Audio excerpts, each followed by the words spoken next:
Well, the dominant story throughout our region last week was 3 Tacoma police officers charged in the death of Manny Ellis down in Tacoma. An unprecedented charge here in Washington State. Cops being charged with second-degree murder for something that happened while on the job. In fact, nationwide, this is a very unusual charge. Christopher Bearbank and Matthew Collins are both facing second-degree murder charges. The third, Timothy Rankin, he's charged with first-degree manslaughter.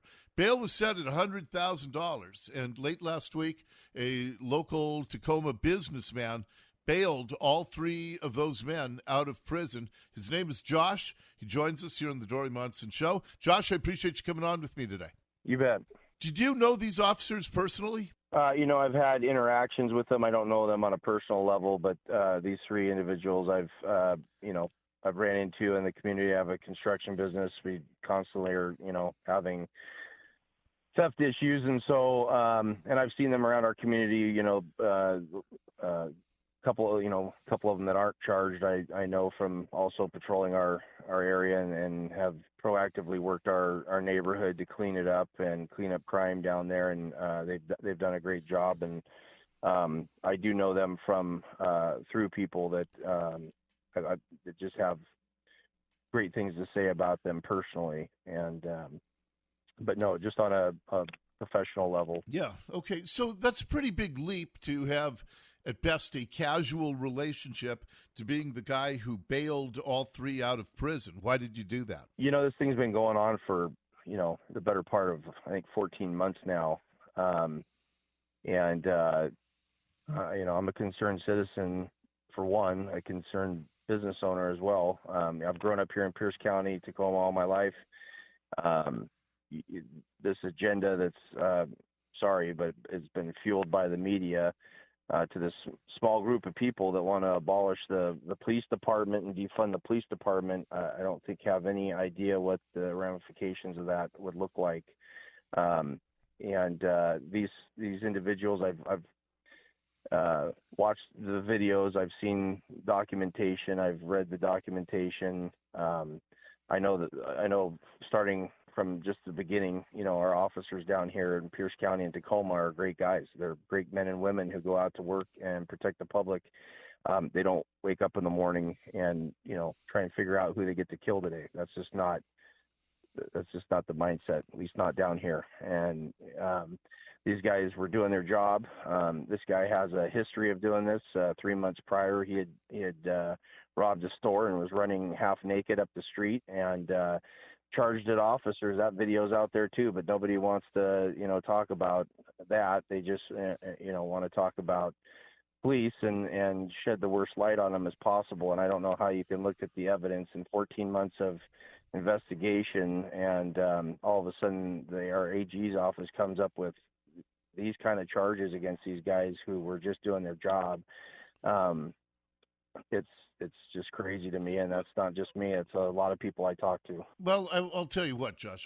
I said the day Jay Inslee and Bob Ferguson got involved with this case, I said, and this was a few months ago, I said, I guarantee that they are going to come back with the most tough charge imaginable against these guys, because at that point it really was about politics and not about, that's what the Tacoma Police Union has said, that this is a politically motivated witch hunt. Sounds like you agree with that. Yeah, I do. I really do. I don't see where, I don't have all the facts in front of me from their investigation, and I'm no attorney or prosecuting attorney, but looking at all the facts that are laying out there, and I don't see how they could, put these guys under that kind of scrutiny and charges for doing their job. And I've seen,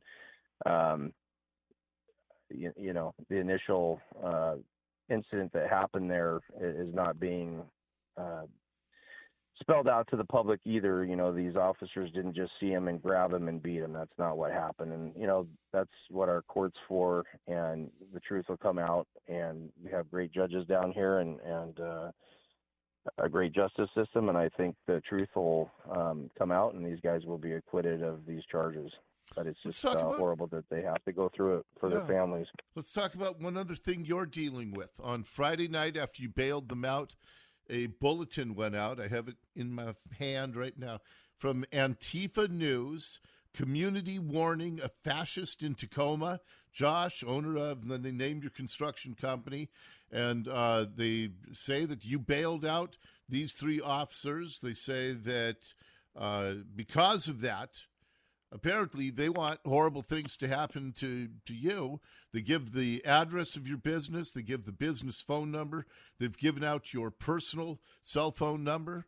What has that been like to participate in the legal system? And regardless of what anybody thinks about these officers, they are due the process of the law. Bail is part of that process. You participated in it, and now people want to come after you personally. Yeah, it was an act that was supposed to be done quietly. I didn't want this to come out just for I did it to be anonymous and just to make sure these guys were out, especially for Memorial Day weekend. They're highly decorated military officers, and like you said, it's just been a witch hunt, and these guys deserve better than that.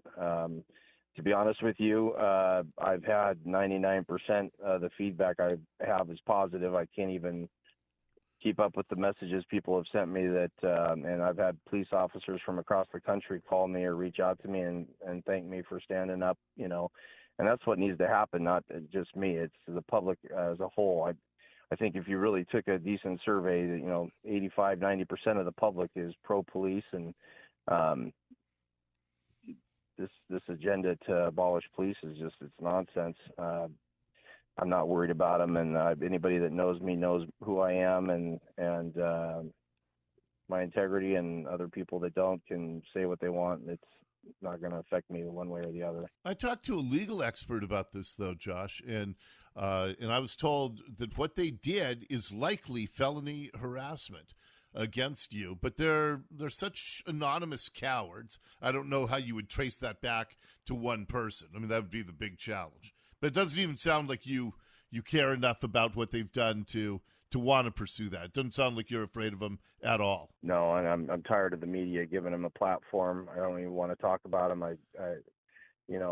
If people really wanted it, and the effort they took to make that flyer, if they would have done that and done something positive and gone out in the community and did something that created a healing process rather than more diversity, that I don't know what they're aiming to accomplish at the end of the day. But I'm not worried about them, and I wish the media would quit sensationalizing this whole past year and everything that's been going on. It's just creating a bad environment for our community. The thing that made the biggest impact on me, as you and I were texting back and forth this weekend, Josh, is you said if we don't stand up for cops, then all the good ones are going to just throw their badge in a drawer and say it's not worth it. And then what happens to our society, Josh, when the cops start making that decision?